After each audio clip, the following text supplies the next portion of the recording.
ഞാനിപ്പോൾ ഉള്ളത് എവിടെ അറിയോ? ഇത് ഷാർജയിൽ ഒരു ബീച്ചിന്റെ അടുത്താണ്. വളരെ മനോഹരമായിട്ടുള്ള ഒരു സ്ഥലമാണ്. അപ്പൊ ഇവിടെ കുറച്ചു നേരം വന്ന് അങ്ങനെ നിൽക്കുകയാണ്. പിന്നെ ഇവിടെ നല്ല തണുപ്പാണല്ലോ ഇപ്പോൾ. ആ തണുപ്പൊക്കെ കൊണ്ട് ഞാൻ നിൽക്കുമ്പോൾ ഒരു പ്രത്യേക സുഖം. ഷാർജ ഗവൺമെന്റിനെ ഞാൻ സമ്മതിച്ചിട്ടോ. കാരണം എന്താ പറയുക, ആ ഭംഗിയിൽ ഇതിങ്ങനെ നിലനിർത്തി പോവാന്ന് പറയുമ്പോലെ എന്ത് രസാന്നറിയോ. ഇവിടുത്തെ റോഡുകള്, ഇവിടുത്തെ ഓരോ ബിൽഡിങ്ങുകൾ എപ്പോഴും വൃത്തിയല്ലേ, ഒരു വിധത്തിലും പിന്നെ ഇതൊന്നും നാശാക്കിയിടുന്നില്ല. ഫുൾ ടൈം വൃത്തിയാക്കിക്കൊണ്ടേ നിൽക്കുകയാണ് ഇവര്.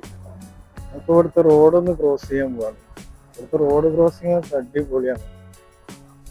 കാരണം നമ്മൾ നേരെ പോയിട്ട് ഇതിന്റെ മുകളിൽ ഇവിടെ ഇങ്ങനെ കൈ വെച്ചു കൊടുക്കുക. ഇപ്പൊ വെയിറ്റ് എന്ന് കാണിച്ചില്ല. ഇനി നമുക്ക് ഇവിടെ ഇങ്ങനെ ഒരു കൈയിന്റെ ചിഹ്നമുണ്ട്.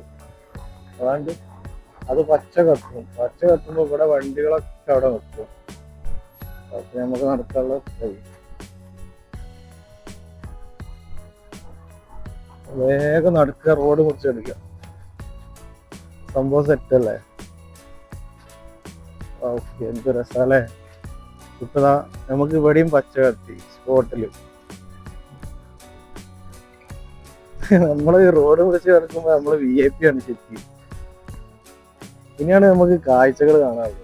ഓ, എന്ത് രസമാണെന്ന് അറിയാം. ഇവിടുത്തെ ബീച്ച് പോലെ ഉണ്ടാക്കി വെച്ച ആ ഒരു ഇത് നോക്കുക. നമ്മൾ നേരെ മുന്നിൽ കാണുന്നത് ഫുള്ള് കഫേകളാണ്. അടിപൊളി കഫേകൾ.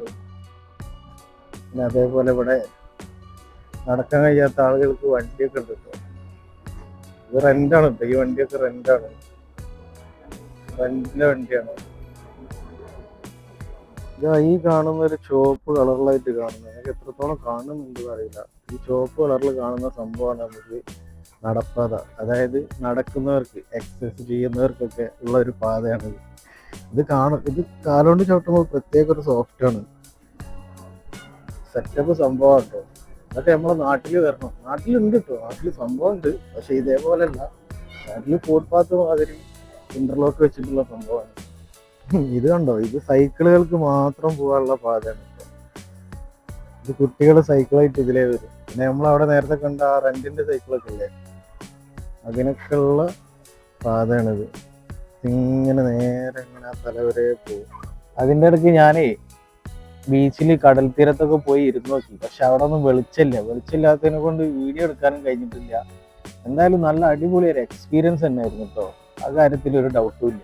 നേരത്തെ നമ്മൾ ആ ബിൽഡിങ്ങിന്റെ മുന്നിൽ കൂടെയാണ് നടന്നു വന്നത്. ശരിക്കും ദൂരെ നിന്ന് കാണുമ്പോൾ ശരിക്കൊരു കൊട്ടാരം മാതിരി ഉണ്ടല്ലേ. കൊട്ടാരത്തിന്റെ ഫ്രണ്ട് പോലെ, നമ്മളെ മൈസൂർ പാലസ് ഒക്കെ പോലെ സെറ്റ് അല്ലേ. ഇതൊക്കെ ഇവിടുത്തെ ബീച്ചിന്റെ പാർക്കിംഗ് ആട്ടോ. ഇവിടേക്ക് പാർക്കിങ്ങിന് 10 രൂപയാണ് കേട്ടോ ചാർജ്. എൻട്രി ചെയ്തിട്ട് എക്സിറ്റ് ചെയ്യുമ്പോഴാണ് നമ്മൾ ഇവിടുന്ന് പൈസ കൊടുക്കേണ്ടത്. അങ്ങനെ തിരിച്ച് നടന്നുകൊണ്ടിരിക്കുകയാണ് കേട്ടോ.